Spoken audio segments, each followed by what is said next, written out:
मैं राजनंदिनी और आप देख रहे हैं जगदूत न्यूज़। आज हमारे साथ मौजूद हैं बुलेटिन ऑफ बिहार के managing editor Ranjeet Singh sir. तो आज इनसे जानेंगे बिहार की पॉलिटिकल स्थिति। सर, अभी करंट जो भी हमारी स्थिति चल रही है पॉलिटिक्स, नीतीश कुमार जी बिहार राजनीति पर सर अपनी विशेष रुचि रखेंगे और सर अपनी राय रखेंगे कि अभी तत्काल क्या चल रहा है।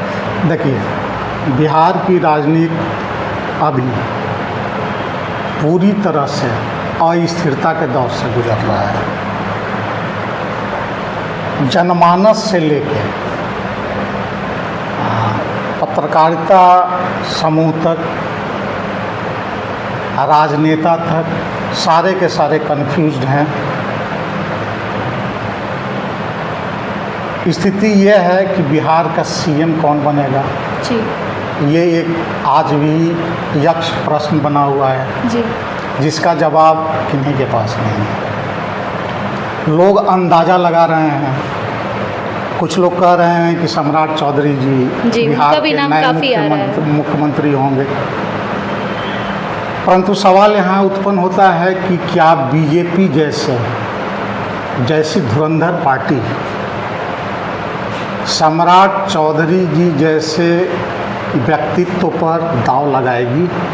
ये बड़ा सवाल है ना, जिनका हालिया बयान भी आपने देखा होगा, काफ़ी चर्चित हुआ जब उन्होंने गौतम बुद्ध और सम्राट अशोक की मिलन की बात की। जी जी। तो यहाँ कहीं न कहीं उनके ज्ञान पर प्रश्न चिन्ह उठता है जी।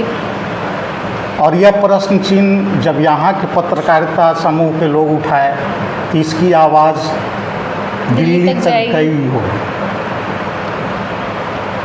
बीजेपी अक्सर चौंकाने वाली फैसले लेते हैं। बीजेपी में मंथन का दौर तो अवश्य चल रहा होगा और हमारे हिसाब से बीजेपी का मंथन का दौर समाप्त है।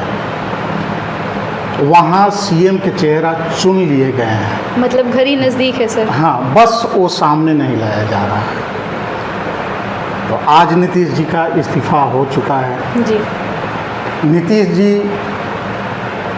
अपने स्वर्णिम युग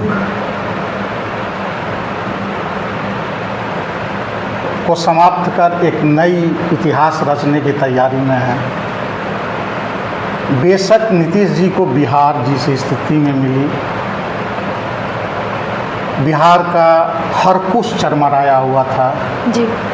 लॉ एंड ऑर्डर, रोड, बिजली, स्वास्थ्य, लेकिन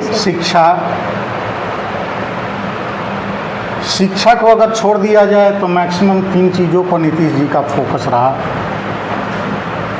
इन्होंने स्वास्थ्य के इंफ्रा को भी बेहतर किया। हालांकि स्वास्थ्य के क्षेत्र में फैकल्टीज़ की अभी भी कमी है, बिहार में काफ़ी मात्रा में कमी है। रोड का विस्तार हुआ, कनेक्टिविटी बढ़ा है, इसमें कोई संदेह नहीं। लॉ एंड ऑर्डर कंट्रोल हुए हैं, गुंडागर्दी एक तरह से लगभग समाप्त हुआ है। तो ये इनकी क्रेडिबिलिटी है।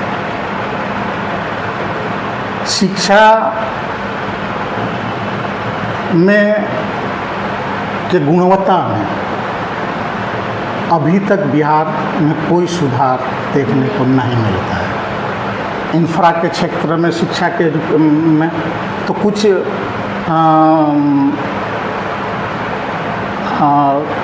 बढ़त दिखाई देती है, लेकिन फैकल्टीज़ कम है। फैकल्टीज़ में हम अब भी पीछे हैं, जबकि हमारे यहाँ के बच्चे आज भी, हम अपने एजुकेशन के क्षेत्र में बच्चों के पलायन को रोकने में आज भी लगभग नाकामयाब है।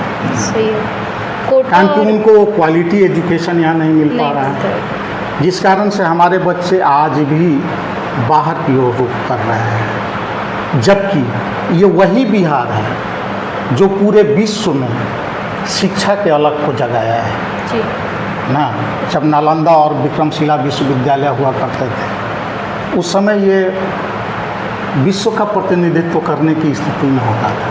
आज वही बिहार है जहाँ के आप लोग, बहुत सारे संवाददाता हमारे मित्रगण, पत्रकार, बहुत सारे हमारे यहाँ के जो प्राथमिक शिक्षा है, हमारे यहाँ की प्राथमिक शिक्षा बहुत चरमराई है और उसके मुख्य वजह भी वो शिक्षक है।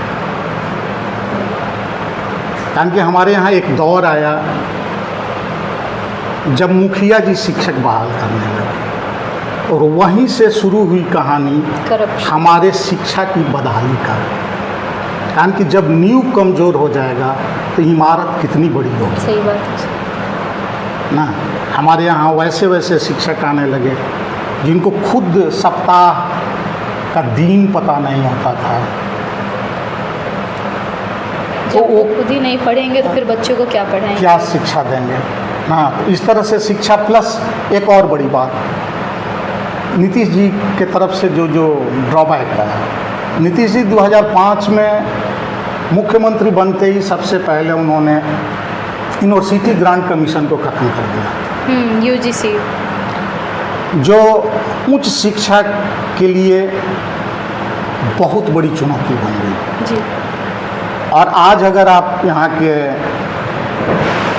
कॉलेजों में, यहाँ के यूनिवर्सिटी में अगर आप भ्रमण करेंगे तो देखेंगी कि फैकल्टीज़ की संख्या बहुत कम हो गई है जी।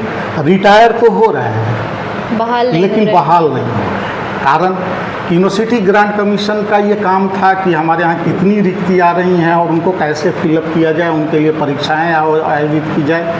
तो ये सिस्टम रुक गया, जिस कारण से हमारी प्राथमिक शिक्षा से लेकर के उच्च शिक्षा तक पर एक अटैक हुआ और हमारे बच्चे जो यहाँ रहे, जो यहाँ पढ़े, उनकी तादाद बेरोजगार के रूप में बढ़ गई। या तो पलायन कारण या बेरोजगार रह गए। जो सक्षम थे, जो सक्षम परिवार से आते थे, अपर वो तो उनके लिए तो शिक्षा ग्लोबल है, वो यहाँ नहीं पढ़ेंगे, कैम्ब्रिज में पढ़ लेंगे। लेकिन वैसा परिवार का बच्चा जो किसान समूह से आता है, जो मजदूर समूह से आता है, उसकी मजबूरी है कि वो बिहार में ही शिक्षा ले और अपने ही क्षेत्र में अपने ही जिले में ले ना।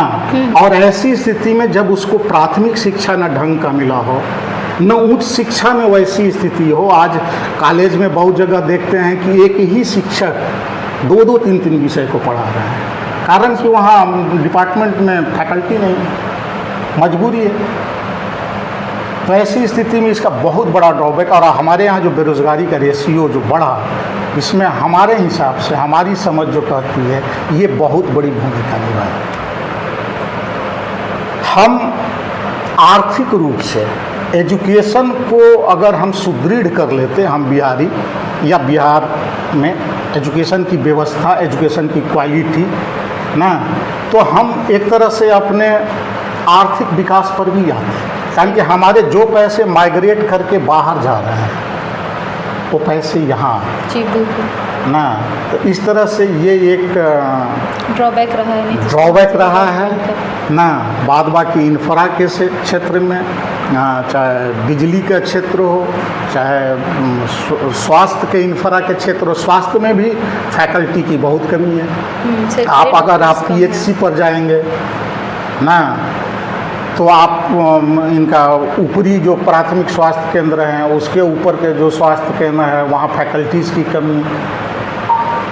और कोई भी फैकल्टीज, जब हम लोग एक बार ग्राउंड रिपोर्टिंग भी इस पर किए तो उसमें ये पता चला कि फैकल्टीज वहाँ रुकना नहीं चाह, फैसिलिटीज़ नहीं। उसके पीछे 2 रीज़न जो हम लोगों को समझ में आई थी उस समय।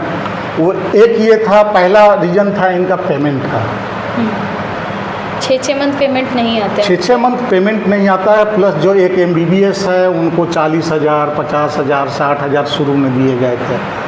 तो वैसे डॉक्टर्स या वैसे स्टूडेंट्स जिनको कहीं कुछ नहीं होता था तो वो यहाँ ज्वाइन कर लेते थे, लेकिन जिनको उनको कहीं कोई अवसर दिखता था इनको छोड़ करके चले जाते थे। फिर फैकल्टी की कमी हो गई, स्विच ज़्यादा करते थे। हाँ।